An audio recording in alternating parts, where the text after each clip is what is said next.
Welcome. Ooh. I was hoping I could drink some water and get that little whatever out of the back of my throat before I started talking. Apparently not. Welcome to the Purple Positivity Podcast for July the 25th, 2018. I am your host, the amazingly adorable Rebecca Thistle, podcasting to you live-ish from my new used desk in my apartment, which I call Jeffrey Thistlework. Yes. So, I like on a day-to-day basis, I do my best to be grateful for all the good things that happen to me. However, I was listening to You Were a Badass by Jen Sincero for a little while at work yesterday. And there's a chapter in there about gratitude, and I sat there going, I could be more grateful. So one of the things that she recommends doing is making a list of every single day of 10 things for which you are grateful that day. Just writing it down. And I mean, it doesn't have to be big things. It doesn't, it really, just 10 things for which you are grateful. So I'm going to do that. And these are not quantified. These are not, this is not a ranking system. I'm telling you what's coming to my head as it's coming to my head. So, first and foremost, number one, I am grateful for the air in my lungs and the beat in my heart. I'm grateful to be alive. I am, as weird as it sounds, with all the crap going on in this world, I'm grateful to be alive. Not only alive, but I'm grateful to be alive now. As difficult and insurmountable as so many things seem right now, I am grateful to be a part of it in this moment. Because alongside all that bad, I see a whole lot of good. Number two, I am grateful that I have a roof over my head and food in my stomach and clothes on my back. I am grateful that my needs are met. My basic needs are met every single day. Number three, I'm grateful not only that my needs are met, but they're exceeded in so many ways. Technically I live below the poverty line. I live drastically below the poverty line. And yet I still have Netflix. I have Prime Music Unlimited.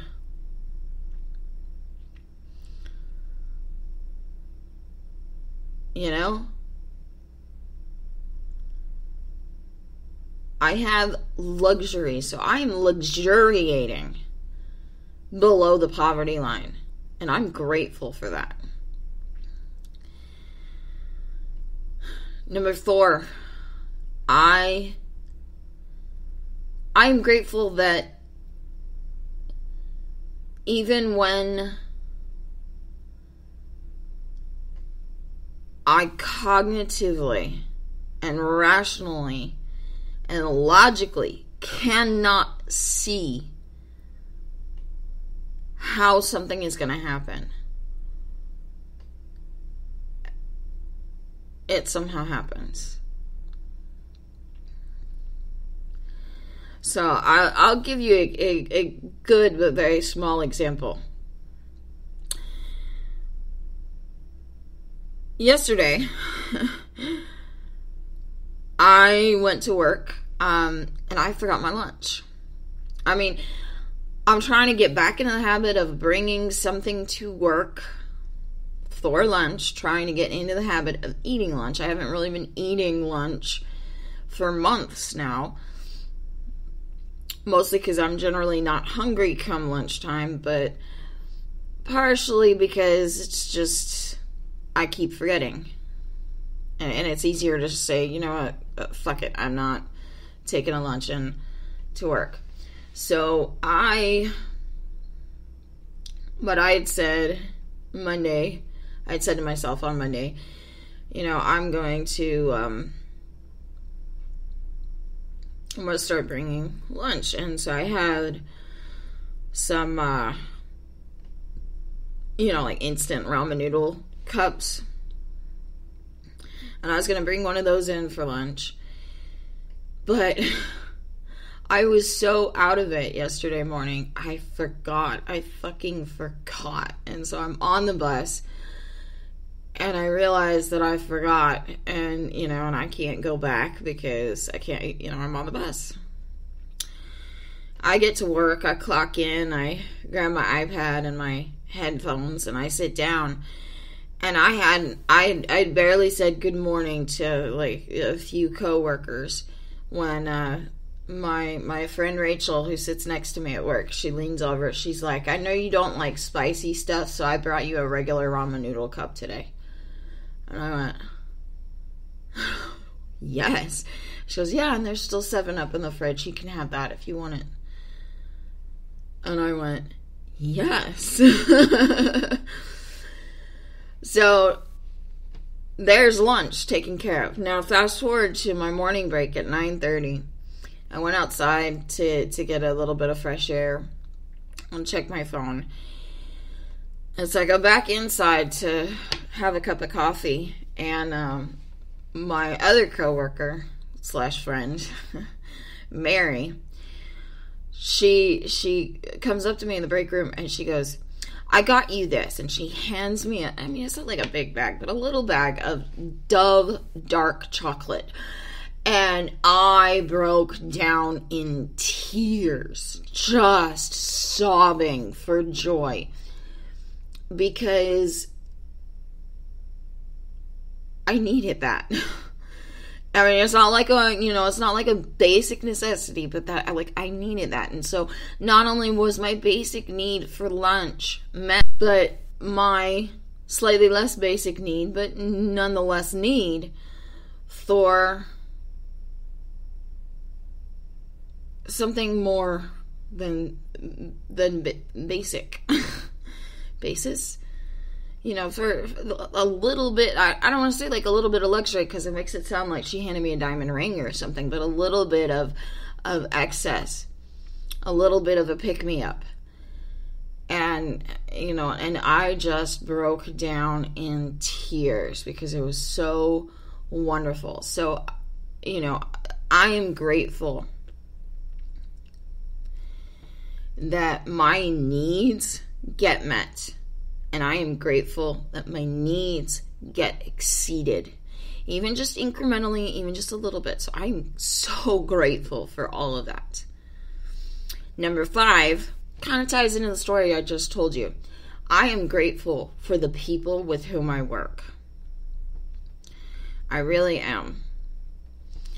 They're not all perfect. And every single one of them will be the first to tell you they're not perfect. Except for maybe one, but that's neither here nor there. I'm not necessarily buddy-buddy with all of them, but I adore each and every one for different reasons. And I'm grateful that they are the people that I work with. Number 6, I'm grateful to have a job.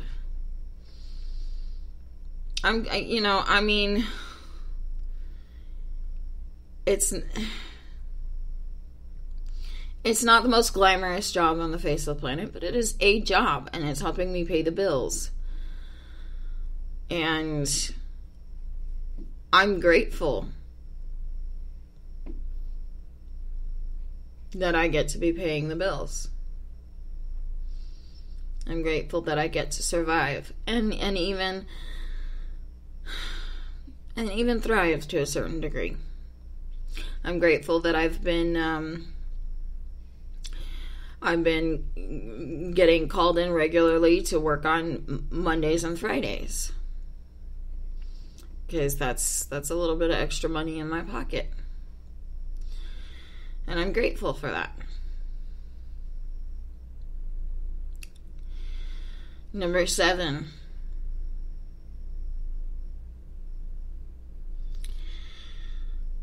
I am grateful for the way that Texas smells in the morning. I know that sounds like so weird, but I walked out of my apartment yesterday to go to the bus stop, and I just went, oh my gosh, this is how Texas is supposed to smell. And there's a lot I don't like about Texas. There's a lot. There's a damn good reason that I don't want to live in Texas anymore. But Texas will always be my home in some small way. And it's because of those smells. And like sunsets in El Paso. Specifically, Texas sunsets are beautiful in general. There's something about an El Paso sunset that it's breathtaking. And so I'm grateful for the little beauties and the little beautiful things that I don't notice. And I hope I can teach myself and train myself to start taking notice of these things more and more often. Number 8, I am grateful for my family.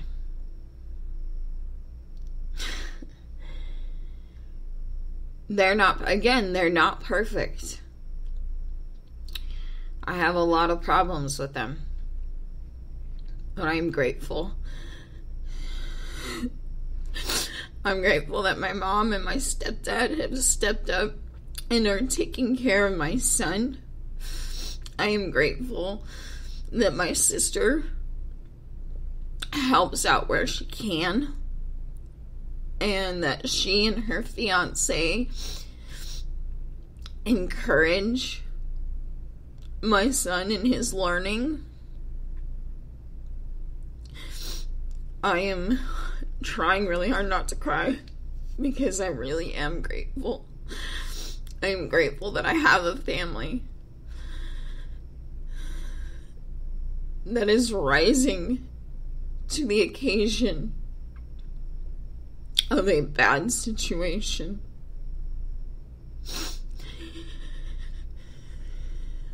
I'm grateful for that. I'm grateful that my son is safe.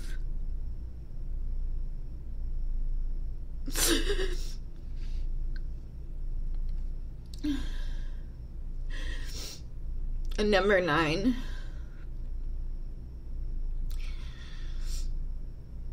I am grateful I'm grateful for my struggles.